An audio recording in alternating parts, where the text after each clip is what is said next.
All right. Y'all good? Let's rock. Send it. Welcome to the Tactics and Testimonies podcast. This is a podcast for everyone, but with a special emphasis for first responders and military personnel. This podcast will cover a wide range of topics from a faith-based Christian perspective and applicable for personal and professional aspects of life. So with me, I have our host, Travis the pastor, Hello. Daniel the veteran, Hello.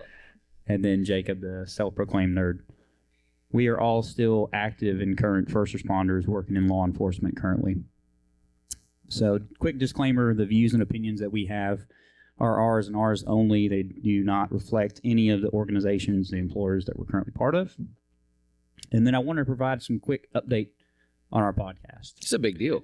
We've gotten some ground in a month, Yeah.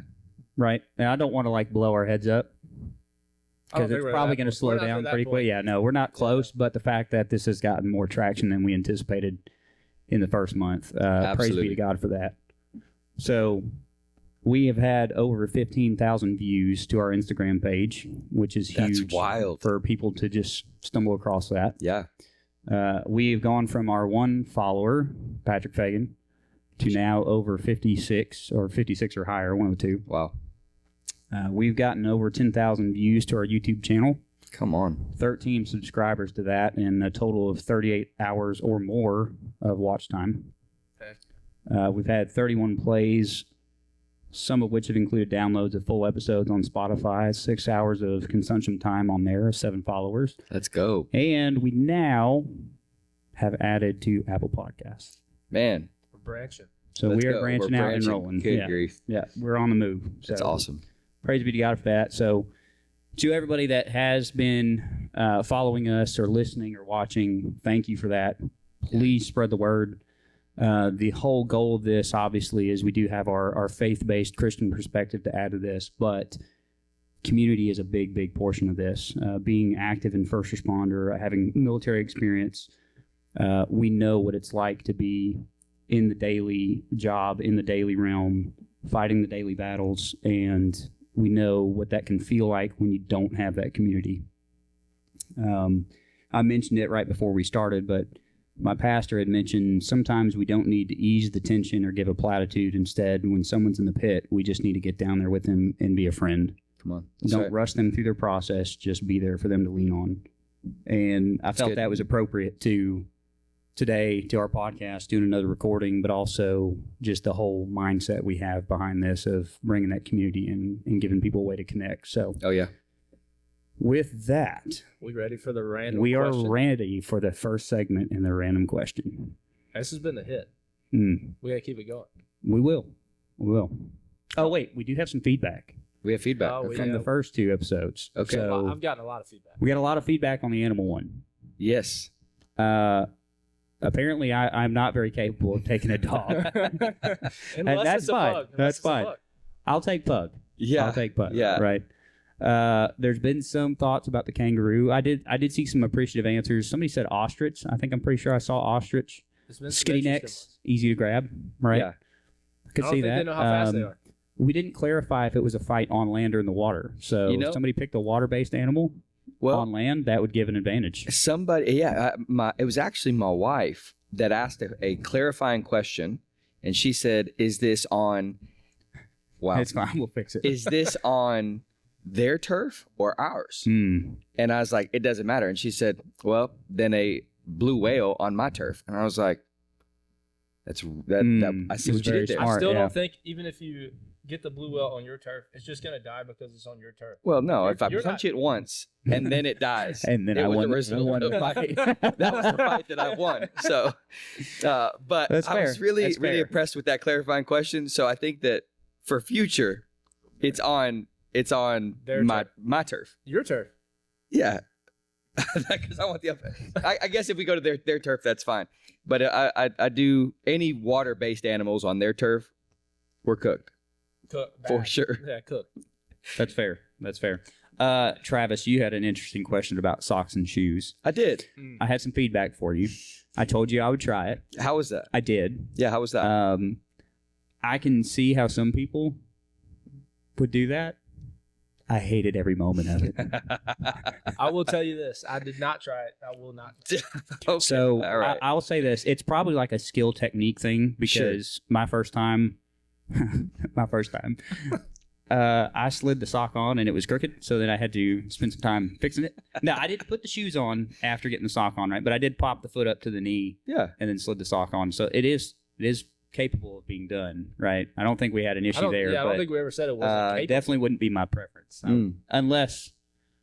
unless I start doing it more regularly. Then it might be a thing. But Please don't. Do you remember, like, in the academy or even at basic training, like, it was like beat into your head that you bring your bowl to the food and not your food to the bowl? Do you remember that when you go through the lunch line? Yes. I feel like that's ingrained, that I just bring my foot into my workspace and I put my sock on. Okay. all right, so that's what it is, really. I It's think just that's what it is. I've had job time to think about it. transition skills, Yeah. right? Because we reload in our workspace, we That's bring the it. guns into our workspace, Start bring the springing tools into my our ankle workspace. Yeah, up it's just here. okay. That's okay. it. Just trying to be aware of your surroundings. I'm trying, that's it. And DT, bring it to your workspace. I'm gonna bring your foot to my workspace. Come here. There we go. We did. Train of thought. Though. Yeah, we did for have sure. some feedback.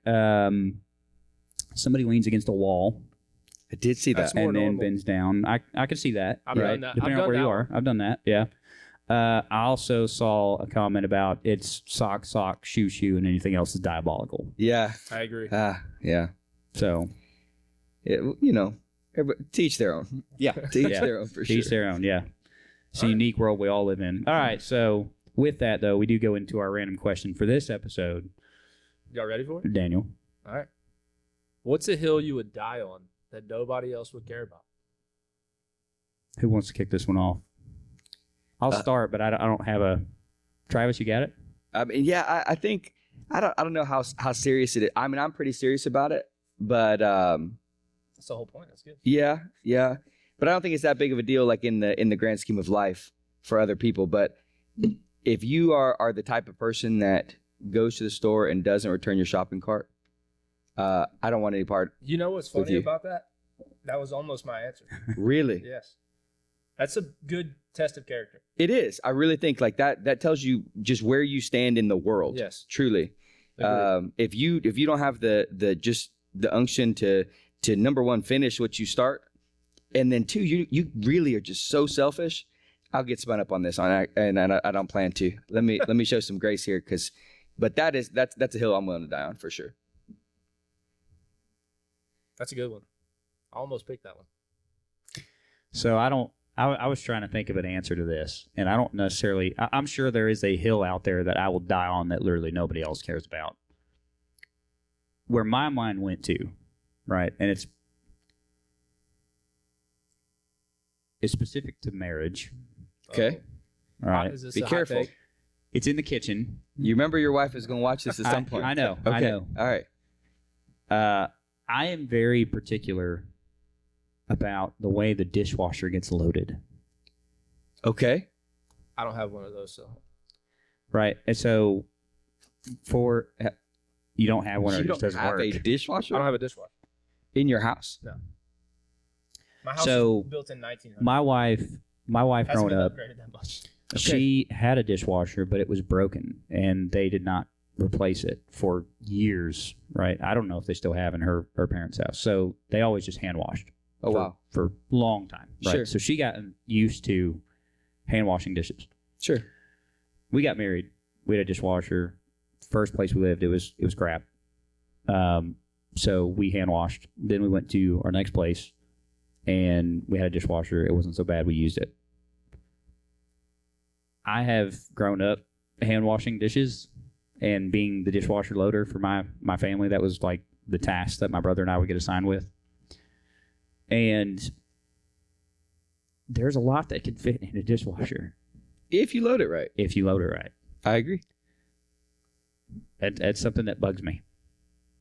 So, So- what's the process? Yeah. So how do you load it? Well, it depends on what dishes you've got, right? But You got a what little bit of drives- everything. What drives my wife up the wall, because this is a hill for me, is she will load it. I will come home and I will redo it. No. Is that after because- it's already ran? Because no. Okay. So it hadn't been started yet, but That would be terrible. I can see where more dishes can be fit in here. So I will redo it Okay. to fit more in there. and it drives her up the wall. I'm Or surprised. I will go to add one, look at it, and see, that's not really like a primal loading, right? And I will redo it. You know, I think that is two things. One, I think that the fact that your wife even touches the dishes anymore, because after the first time that I loaded and somebody came behind me and fixed it, I would probably never touch it again. But two, I will say my dad was very particular about it. So I think that's probably normal for more people than. It might be. It might just be a guy thing too. Well, no, Maybe I not. wouldn't go that far. But I will say this: I have started learning more and more that if all the dishes are in, and it's not exactly the way I would have done it, to just leave it alone, right? I will only now touch it if there are multiple dishes that I think could probably fit in there, and then I'll do some rearranging. Gotcha. It's bold. It's bold. If you rearrange it and then just run it, she wouldn't really know. Well, I do, but yeah, she's typically still there when I start rearranging it. She's watching you do it. Seething. I'll usually get home and I'll go do my dishes and then I'll go to put them in, and she's doing something else in the kitchen. And she'll start to hear rattling. She stops what she's doing. She'll start to hear the rattling on the dish racks, and she'll look over and just go. That's all you need. Yeah, and that's when I know I probably shouldn't have touched that. So I've started learning to let go of that a little bit. It's kind of like FTO, right? When you're in FTO, you're training somebody. You want them to do it like your way. Sure. But it's not the agency standard, right? So like maybe I have super high standards that aren't the agent. They're a little higher than the agency standards, and they only have to meet the agency standards. So you don't have to do it my way, and I got to let go of that. Yeah, it's kind of like that. But in the home. So is it? I'm curious. How you load your dishwasher? So typically, plates, big bowls, all go on the bottom. Okay, that's Right. good. Sometimes small bowls, depending on what I have to fit in the upper, right? All right. The kids' bottles and things like that go up on the top. Okay. Cups, it depends on the size of the cup, because sometimes if it's too big, it's got to go on the bottom Okay. because it won't fit in the top. Sure. The shaker cups, like you have for protein shakes. Yeah. The lid goes up top. The actual cup goes in the bottom. That's where interesting. it fits better. Okay. Right. The blender ball goes in the silverware little tray. Normal. Yeah. Mm-hmm. We have reusable straws. They go in the silverware thing. Gotcha. Little measuring spoon cups. They go in the silverware thing, so Sure. they don't fly everywhere. Yeah. Right. Let's see. Now, follow-up question. How does it get loaded wrong? So it's not wrong per se, right? Not optimized? That's It's good. not optimized. Yes. So there's going to be a lot of wasted space. Sorry, I set you up for failure. That's I'm fine. glad you answered that way. Yeah. Yeah, you did. You tried trapping them in that one. It's didn't kind of like when if we were packing a vehicle to go on a trip, right? Like I'm the guy that will, or we're moving, right? So in the times we moved, I will be the one to like pack the moving vehicle because I can Sure. jam more stuff in there. I'm a master at Tetris. Yeah, that one has to be me. Right. Too. I think that's a guy thing. Just maybe it's normal. I don't know, but yeah. So it's kind of like the same mindset of when I'm doing the dishwasher. I can see where okay, cool. I could fit this, and this in this space if I just do a little bit of rearranging and get creative with it. Come on. That checks So out. You're there's just no, you're there's- just efficient. There's no like set like it must be here, right? So but that was my dad though. Mm. Coming up, like that center row up on the top was for bowls. You put the cups in the sides, any long spatulas or follow suit behind that. Plates and big bowls are at the bottom, and any other way. And I was reloading that sucker. I was taking it out. We were going to reload it. God rest his soul. There's some things there that I was like, Lord, this is crazy. So didn't know if it was quite like that. I could see that. Yeah. If ours was like a very specific, like Mhm. if they had a very specific design in the racks for like bowls here, plates here, You should- plates of you this should size label it. here. You Yeah, don't no, label we're not it. going to go that far. Come on. That's crazy. All right, Daniel. All What right, you got? so mine's relevant to the times we're in right now. If you try to text me a long paragraph or story and you're trying to have a full-blown conversation over text, I'm not texting you back. I'm going to call you.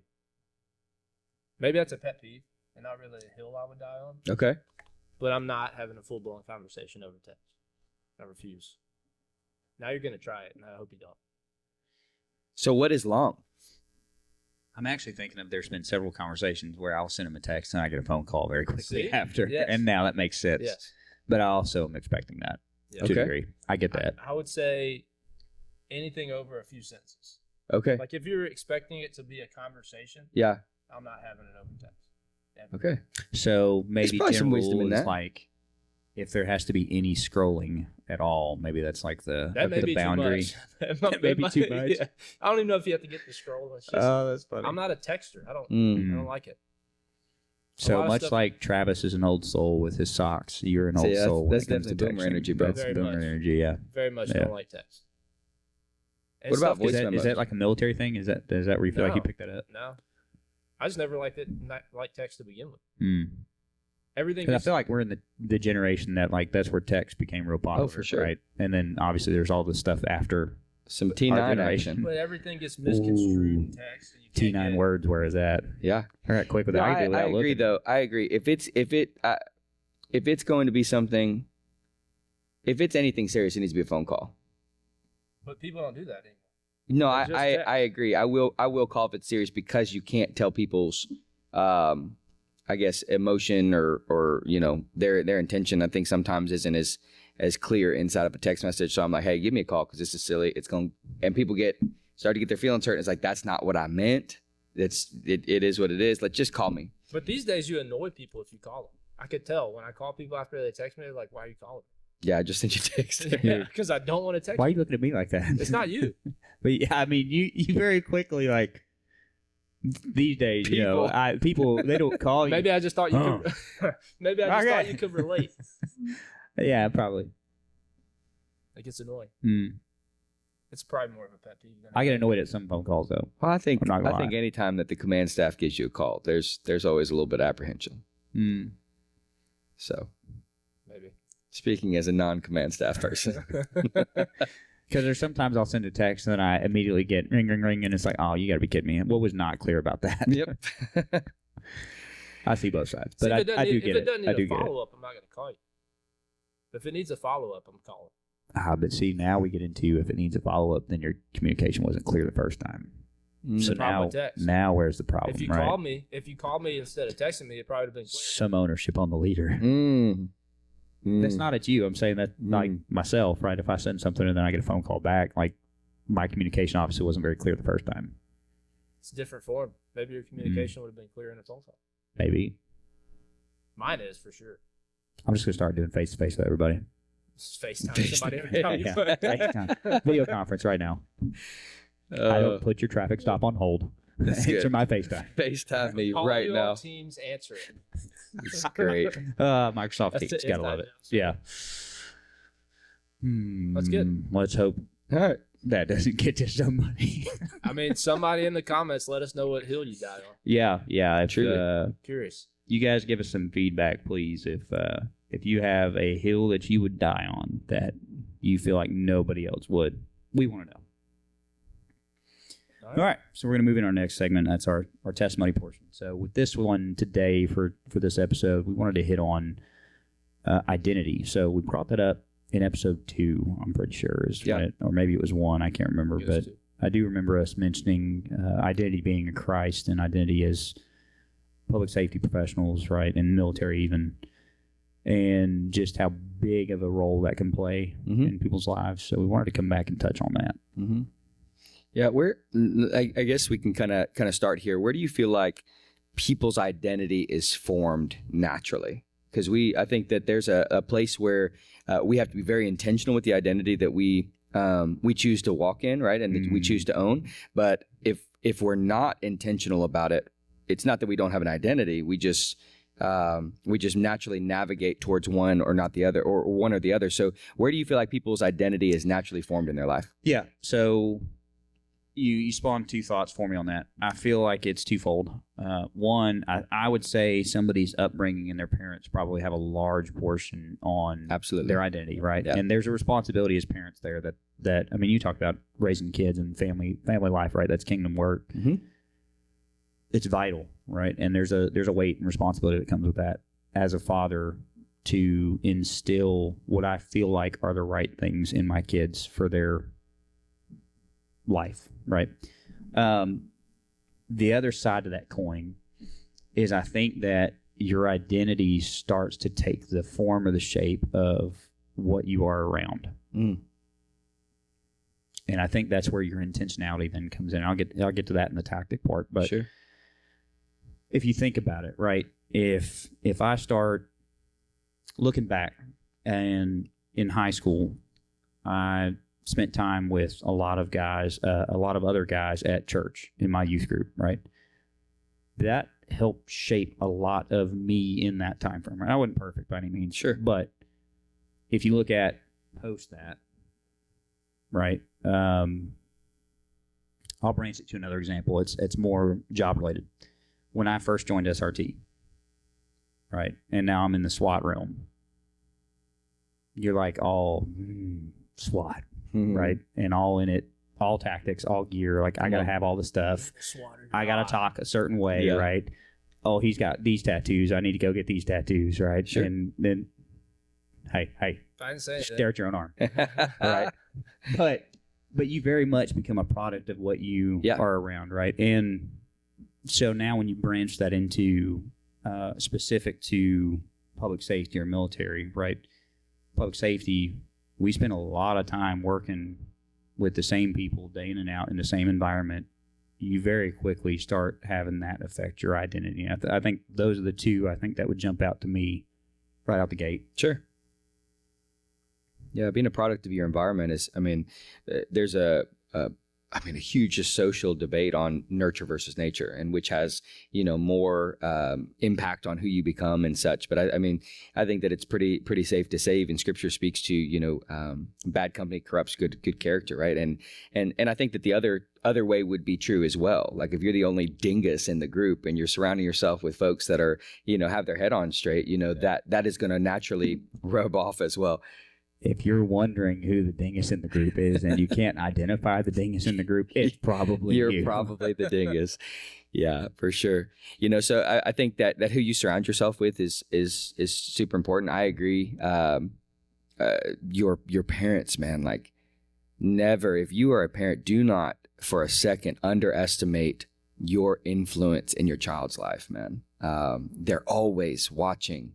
My oldest, man, we call him CIA, because I will literally I'll turn around if I know that I'm in even that much of a conversation that should not involve him.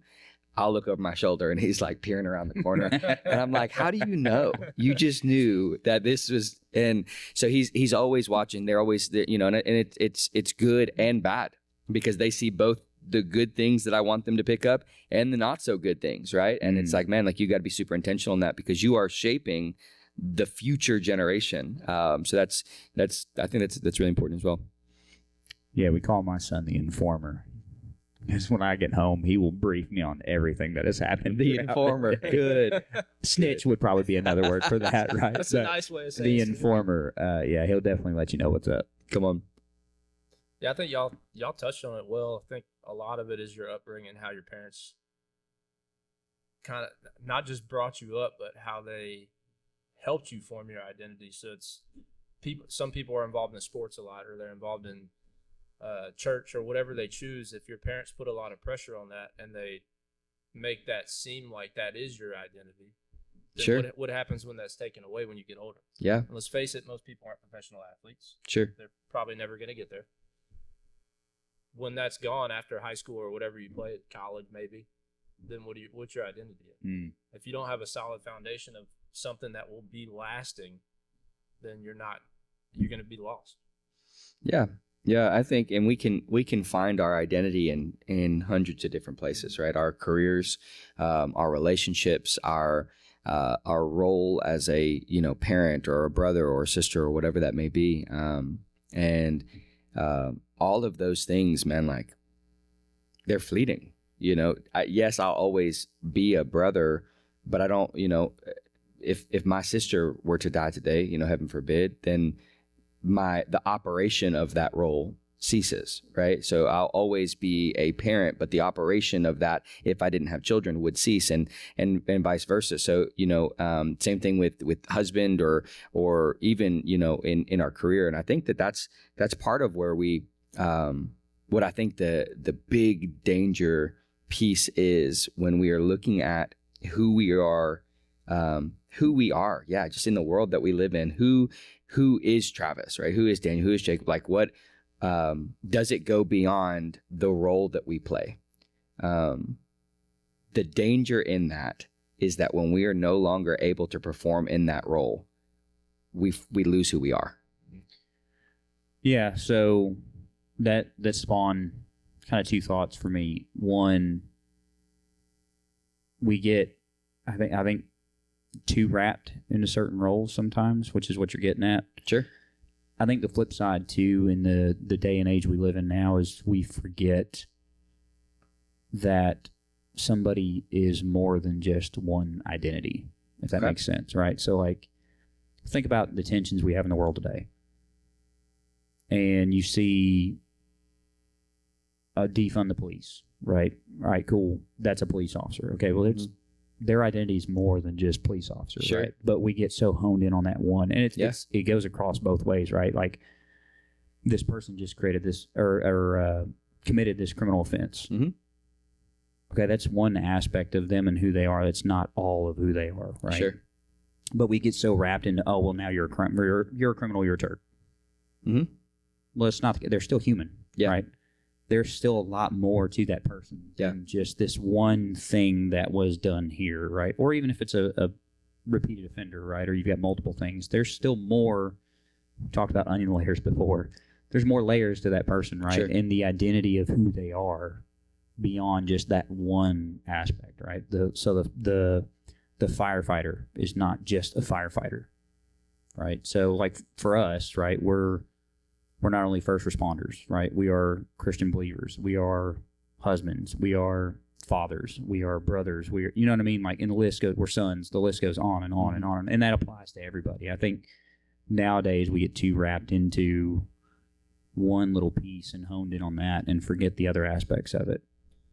I think identity goes a little deeper than that, because I think your identity is what you center your life around. Not necessarily your job or you're a brother, sister, dad, whatever. Right, you're more than just the role, right? Right, it's your focus. It's what your life is centered on. So a lot of people they feel as their identity is in law enforcement, as a first responder, military, whatever. That's like you were saying. Once that's gone, now what are you? Sure. Because you don't have a deeper connection to anything than you had to that, and you're putting all your eggs in one basket, basically saying, okay, my identity's a law enforcement officer. What if you get fired? What if you get hurt? What if you can't work anymore? Now where are you at? And that's where I think your focus needs to be. The only identity, in my opinion, that works is as a child of God. My identity is in Christ. That's where I put my focus. That's where I center my life. That way, that will never leave me, ever. So the job can leave. I could have a fight with my sister. My parents could pass away. My identity's not getting destroyed because of that, because my identity is in Christ. Yeah, that was the other, I guess, like the warning flag, right, that I would throw out for anybody in the public safety realm or in the military or really any profession for that matter too, but specific to those, is we do tend to get so wrapped up. And there's a part of me that was thinking this morning of, why is that? We'll go back and look at how these professions typically start. Where do they start? Start at the academy, right? Or start at basic training. What's the whole point of the academy or basic training? To break you of who you were. It is to tear you down. And to create who they want you to be. To the foundation. And then build you up again. Yep. And to me, for any veterans that wind up listening to this, I'm sorry, I'm not a veteran, but this is what comes to my mind. The Marines are a very good example of that. Sure. Right? Like, you go to Marine Corps boot camp and you get torn down and you get rebuilt Marine, right? And then that is ingrained to you for forever, right? And that's one example of many that are that way, right? Sure. But they're really prominent and good at it, right? They've been doing it for a long time. And you get so consumed and wrapped into that if something does happen, right, or you get injured or you get fired or life circumstances change, now you can't do that anymore, then what, right? And you have that whole world rocked. Comes crashing down. Yeah. Yeah. And so that's where I think what my pastor was hitting on yesterday at church was, to me, very, very applicable to this, is your identity. And this is, we wanted community with this podcast, right? And why we're doing this. But if we're not pointing people to what we feel like is Sure. the ultimate point and purpose, I think Daniel hit on it. If your identity is not rooted in Christ, Sure. everything else will fail you. Yeah. Yeah. And I think that's an admonition and an invitation, right? For those that are believers, man, like, let me just, from the bottom of my heart, man, just plead with you that you wrap yourself around that identity sooner rather than later.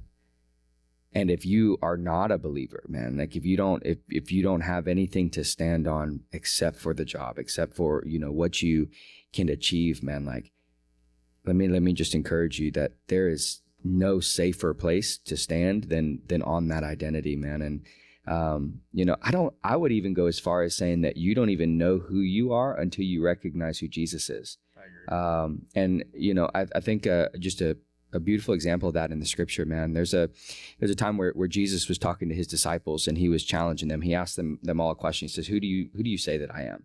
Who do people say that I am? Right. And they gave all these answers and all these things. And he turned to Simon, at the time, Simon Bar-Jonah, right? And he says, hey, Simon, who do you say that I am? He says, well, you're the Christ, you're the Messiah, right? And Jesus says, man, flesh and bone didn't give this to you, but this was revelation from the Father. Essentially, I'm paraphrasing here, and he finished that up with saying, now you will be Peter, the rock, and on this rock I'll build the church. It wasn't until Peter was able to recognize truly who Jesus was that Jesus gave him the identity that he was going to walk in. And I feel like, man, there's so many people that fight their entire lives to try to find or even achieve an identity, when all they've got to do, if they were just to surrender, man, they would receive the identity that Christ has for them. And it's freeing. It truly is. It goes well beyond anything that you can work for, man, when you just walk in to the identity that Christ has. Yeah, I would branch that a little bit more, and that lines up again with what my pastor was talking about. That identity is what's going to carry you through this life. Oh, yeah. Like, if you're rooted there, it's not saying that you won't have hardships, that you won't have trials, tribulations, whatever word you want to throw on it, right? You're not going to have difficult times. It's not just going to be smooth sailing all the time. Yep. But if you're rooted in that true identity, if that's the sole place you go back to, it will eventually carry you through that one way or the other, right? Yep. You will grow and be able to proceed through that. It's not going to stop the bad times. Yeah, but why? Because there's now an anchor. Without that, there is no anchor. You're aimlessly floating, and you will continue to drift. You have nothing to come back to. But that identity in Christ, and that's the reality. Like, every other one of these things that we can find identity in is somebody could take from you in one way or the other. But that's something that literally Christ died and paid for, and nobody can take that from you. And that's a beautiful thing. I mean, we see it all the time at work. If somebody gets in trouble, if most people take it really hard, right? Oh, yeah. And that's because their identity is in that job to an extent, some more than others. And you don't know how to come back from that, because now somebody's telling you that your identity was wrong, or you're not doing well in the identity. You're not who you thought you were. You're not who you thought you were, right? If you don't place your identity in that, and you do something wrong at work, or somebody talks to you about something you could have done better, okay, that's my job, but that's not my identity. It's not going to cut as deep as it would if you're placing your entire identity in that job. Yeah, I would even, I'm going to branch today. I'm not going to piggyback. I'm going to keep branching. Hey. That tree's getting big. That's a big tree. getting big, yeah. We're growing Big this old thing. oak. We've been little out here. No, but for me, I also see that when it comes to a lot of our people new into these professions. And so like for us with law enforcement, right, you're new to law enforcement, you're happy, you're eager, you still got that blue light fever, right? Bless them. And Blue light. That's I good. don't you still think got I've that heard blue that light before. fever. Y'all haven't heard that before? No, that's good. You still got that blue light fever, right? And you're all gung-ho.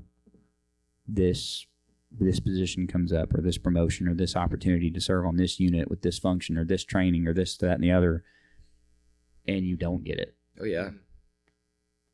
And there is a understandable, right, and I would even agree there's a frustration that comes with that. I've been there.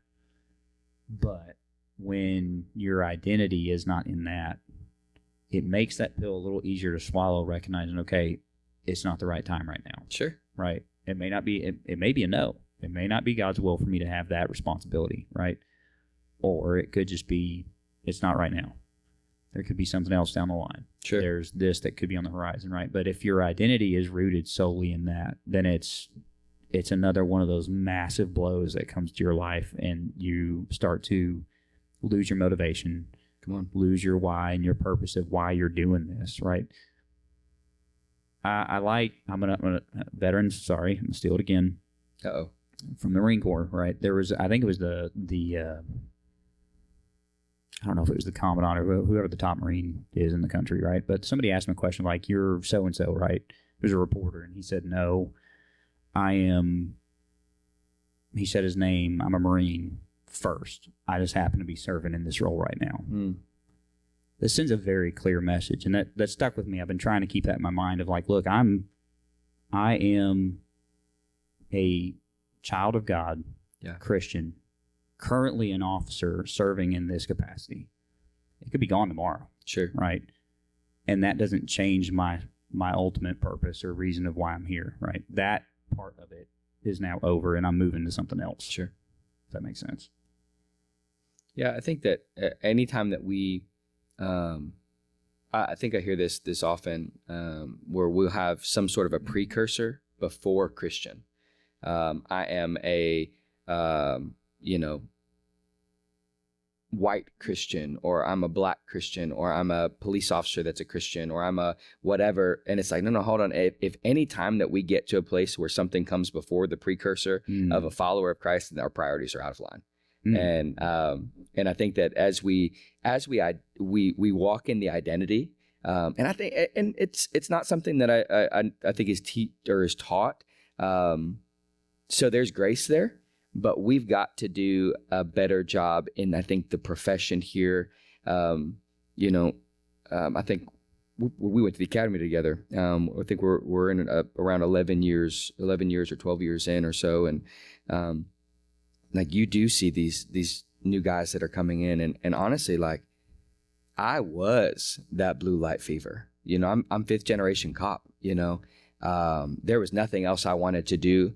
My whole life plan was revolving around not just being in law enforcement, but like my career in this law enforcement role. I was going to retire. We were going to go to the 3-letter agencies. I was going to do it all. And literally everything else was secondary. My ministry, my family. I mean, like to an extent, like this is not a super easy profession when it comes to being, part of a family. But all of that was secondary to me. And I remember the moment that it was actually I was listening to a small group, and the question that came up that rocked me to my core was, if God walked into the room right now and asked you for that one thing, what would be the one thing that you would either not give or really struggle to give him? And I was like, I don't have anything. God, you can have everything. And I feel like the Holy Spirit just like punched me in the gut and said, really? And that started a path for me, realizing that law enforcement had absolutely become my identity. And without it, I felt like I was nothing. I have an incredible life. I've got an incredible family. God has been so, so good to me. But I found this one thing that I had wrapped myself up in, to the point where if this were to be removed from me, I would lose myself. And I had to fix that forthwith. Forthwith. Come on. Wow. That's so with the new people we see that still have the blue light fever, right? I was the same way. Yeah. You are so excited to actually get into this profession, to finally have that service, to be able to go out there and help people, to do the things, right? And then you do have that, like, oh, what? I'm doing so good, and now that promotion went to this person, Sure. or this went to them, and why did this training request get denied? I don't understand this. Like, why am I getting talked to about numbers right now, right? So you have that, and I can look back and know, all right, cool, when I then stopped focusing so hard on that, when I finally said, okay, cool, you know what, it's yours, and was able to relinquish that, right? And I'm still guilty of it. I still got my fist on it. Right? Oh yeah. So you saying what you just said stings a little bit, because there is Sure. an element of I don't want to give this up. Sure. Right? I can tell you right now, it will not, at being at a command level, at some point, I'm going to have to relinquish SRT at some point. And it's not too far off, right? I'm not thrilled about it, but at the end of the day, my identity is not so wrapped in SRT that I can't give it up. Come on.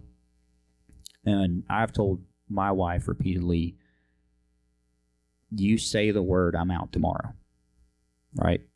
I have tried to do that with the focus of this That's is hard, not bro. my identity, Yeah. right? I will not be the statistic that loses my family over this profession. Come on. And we know where those statistics are. Man, that's good. So anytime we've started to butt heads, I'm not going to lie, I probably throw it in her faces, a jab during the middle of a disagreement, right? But at the end of the day, I do mean it. Yeah. If we are not going to get on the same page with these things, then it's time to go. And to add one more layer to that, if I had to give up my profession tomorrow, I don't know what I would do. Sure. But I do know I wouldn't fall flat on my face and be afraid of what is next, right? There will be something else. Yep. Because my identity is not wrapped in solely in this, right? That is just one little piece of me. Now I'm a podcaster, so let's go. I could share a personal story about identity. Y'all both, I mean, you kind of had a career switch. Mhm. You really haven't yet. So I was 11 years active, and the majority of that, I was with a pretty close-knit team, and all we did is stuff I loved. Tactics, working out, training, that's all I did. So whenever I Sounds pretty sweet. decided to leave the military, Idiot. I thought I would. I'm kidding. I'm kidding. It was honestly the best decision I had, but at the time I was fine with it. Now after I got out and had time to myself and didn't really have a good job lined up, then it came to a head a little bit, and I started feeling like, okay, my identity was in this. Now what do I do? And I had to, honestly, through church and through they have some groups that they do that helped me out a lot, and finding out, okay, I was a little prideful. I had my identity placed in the wrong place. It really pulled me out of it when I realized, okay, this is it. My life is yours, God. It's not for me to decide what I want to do. And when I got in this current job I'm in, that's the way I approach it. Is I'm gonna try to share the word. I'm gonna stay focused on you, and whatever happens, happens in the job. Now it's going really well for me so far, but tomorrow it could be gone. And I feel like now that I've walked down that path and I'm getting closer to God, I'd be better off now. And honestly, one thing too is nothing's perfect in the world. The only thing perfect is God. Sure. So if you think your job's perfect and where you're at is perfect, it's not always going to be that way. There's only one standard, and that's God. Sure. Yeah, whenever, like I said, it could be gone tomorrow, or it could go really well, or I could feel God calling me to do something else, like I'm sure you did. God called you to be a pastor. Sure. And you were obedient to that. Yeah. I think that's pretty much maybe the only way I get out of this profession, but if God is calling me to do something else, it would be hard still, because I love this job and I love where I'm at and what I get to do. But for him to pull me out of where I was at before and the obedience that I have now, I would, like you said, I'd give it up in a heartbeat. He's pulling me away from it. And that's like, for those listening or watching, don't think that's just an automatic, like, easy thing that would be swallowed instantaneously, right? Like, that's still a process. It hurts me to say it. The fact of the matter is when you truly buy in and you understand where our identity needs to be and what we need to be rooted in, it's I shouldn't say it's very easy. It's easier to relinquish. Sure. Yeah, it's a process, and you know, something you said, Daniel, there, calling doesn't equal identity. You can be called to something, and you can, there can be a place and a purpose for you in that, but still, even in that, and I think for a long time that was something I did. I misunderstood that my call. Well, I'm called to be a police officer, and I really do think that if you are going to be a police officer, there's got to be a calling. Oh, yeah. You will not survive in this profession if it's not something that God has called you, because then the equipping comes with it. It's just it's not it. But even in knowing that you know that you are called to be here, it's still not your identity. No, it's still not your identity.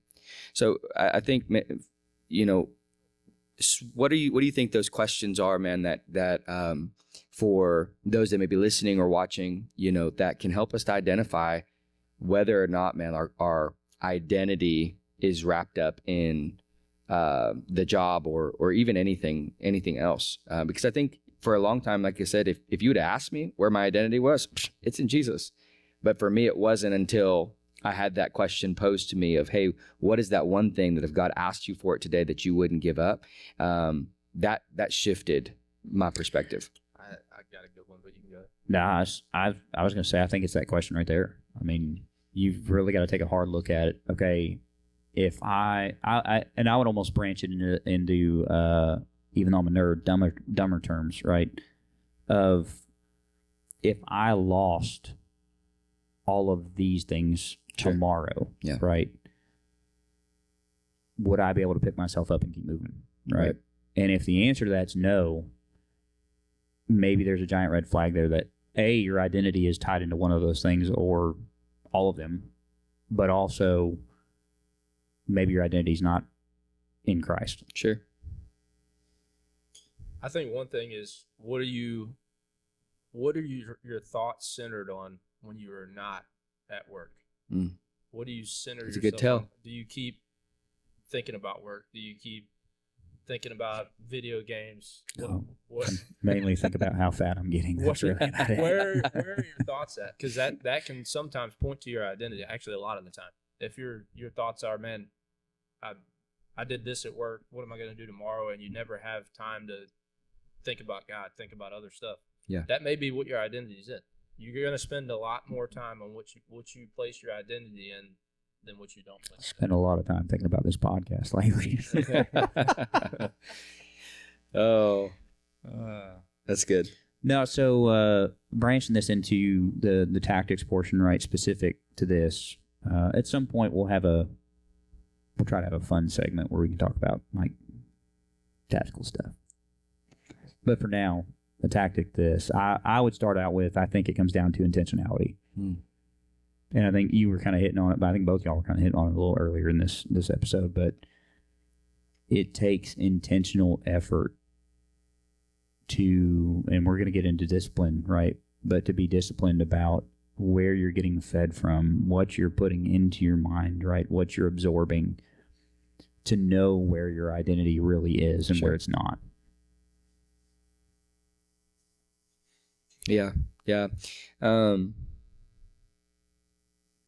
think you gotta, for me, I think practically something that you said earlier, Jake, about just your surroundings, man. Who are you surrounding yourself with, man? Like, I think that's just a huge practical thing. But something that I saw recently that really sparked some thought. Jesus had a long life prior to his earthly ministry. His earthly ministry was short. Yeah, I mean, it's roughly 3 years. We see him as a baby, and then we see him at like 12 in the temple confounding, those people, but we don't see anything else. And an interesting point that I saw somebody make was that, man, like, because there was nothing else remarkable. Now, let's be very careful saying that Right. nothing was remarkable, but there was nothing miraculous. There was no miracles. There was none of these things that were noted. Now, maybe there was, but I would tend to think that would probably have been noted. But to kick off Jesus's earthly ministry, he goes to John the Baptist. John the Baptist baptizes him. God, the Father from heaven, says, "This is my son whom I'm well pleased." I think that is just extraordinary. Before he even started his earthly ministry and did anything, right? God was already pleased with him. And that's the same level of, I think, pleased that God is with us, man, just being a child of God, resting in that. So I've been very guilty of trying to strive and to do and to, achieve. In this season of life, I'm trying to be intentional about just resting in being a child, resting in being just a Christ follower, not trying to do more or be more, because that's where my identity is. And it is intentionality. It's going back there. But it's not trying to do more or try harder, I guess. For me, that's something that's difficult. When I don't feel like I'm trying hard enough, or I'm good enough to be labeled as a child of God, it makes me want to do. And so I'm trying to fix that personally. And maybe that's some encouragement for somebody that's listening, watching today. I think mine's along the same lines as sit in his presence. Mm. Let him identify what your identity's in. Sure. Spend time with it. Spend time in the Word. Spend time praying, worshiping, and really, just like you said, rest in it. Be assured you are a child of God. If you're a Christian, you got that part. It's just what are you doing? Do you spend time with Him to know what He has for you? Sure. Or where you're at, and be honest with yourself whenever you do hear it. It's good. You got something. I do. I got two things that just popped in my mind. 2 branches. 2 branches, 2 additional branches, or maybe it's just 2 leaves. One, what this looks like, I think, practically in our daily lives when it comes to the profession. If you are doing that, right, if you've got some intentionality, but you're also resting in that, I think you don't get sucked into the noise of the work as much, or the drama of the work as much. Mm. Both of you know there are plenty of things that happen that just like absolutely are, the sky is falling today. Oh, yeah. This is a problem now. And look at I wouldn't say all of them, right? But there are several leaders that we all could point to that when that comes up, they're just like, it's fine. Sure. And I've even had those moments where I look at them and say, what do you mean it's fine? Yeah. Really? Like this is terrible. Yeah. This is a big deal. Yeah. And it's like, no, it's fine. And there's an understanding of like, we'll roll through this, right? You don't get sucked into that, right? Because you know who's going to help feed you the strength and wisdom to sort through that. Yeah. Yeah. The other piece, I think, on the personal side is, I think, where I'm currently trying to maybe not reframe my mind, but fully utilize, maybe is a better word, is when you are resting and you're waiting for God to tell you, where your identity is, or where maybe there's these things you need to focus on or these deficiencies. The resource He has placed in my wife in order to do that. I was about to touch on that. It's good. Because there's a lot of times I'm guilty of just kind of blowing off what my wife says and not really understanding that this is where that's coming from, right? Like, don't be wrong, my wife is not just like the wisdom speaker every day, right? Just spitting out knowledge left and right. Easy killer. But there's a lot of merit to what she says. Yeah. No, and we've had these conversations, right? But like, there's a lot of truth and merit to what she says. And a lot of times when it spawns an argument, right, or we're trying to discuss X, Y, Z, and I'm getting upset about it. I'm getting upset because she's right. Sure. Right. And there's some truth and merit there. And I'm not willing to let my pride go down and actually accept that. Right. When God uses our spouses to shed some wisdom. Come on. I love it. Along the same lines, so you are talking about who you hang around. If you are hanging around people that are also believers, God may show you some things and speak to you through them. So maybe listen to some of the feedback that they had for you. Seek the feedback out. Yeah. It's good. Y'all got anything else on that? I think we're good. All right. Excited for the next episode? Are you? Yeah. Yeah. Going to be jumping into a whole episode on discipline. Nobody likes discipline in the moment. No. No. No, not at all. Discipline in many forms. Yeah. So very excited about that. All right. Well, with that, we'll go into our last segment. We'll throw some prayer. Yeah. God, I thank you, Lord, for allowing us to come and to gather here. God, we thank you for every person that's listening and watching. God, thank you that you're the one that assigns our identity. God, thank you, Lord, that we don't have to go and achieve and do and be. God, we are truly able just to rest in who you are and who you have called us to be, God. I pray for every person listening today, God, that they grow in their relationship with you, Lord, so that they can know more fully who you are, and then you can identify them. God, help us to be a walking, living, talking example of what it looks like to be just a son or a daughter of God, that we can just rest in that identity, God. We love you and we thank you. In Jesus' name, amen. So I'll throw out, once again, thank you guys for everybody that's listening, that's following, or at least viewing. I would encourage you guys, everybody that's in regardless of profession, but especially if you're in the public safety or military realm, share and spread the word. Get people plugged in. We really feel like this is a measure of obedience to something we feel like would be very fruitful and beneficial to people. So our mission will continue regardless. So until next time, we're going to train hard, serve well, and trust God. That's right. See you guys next time.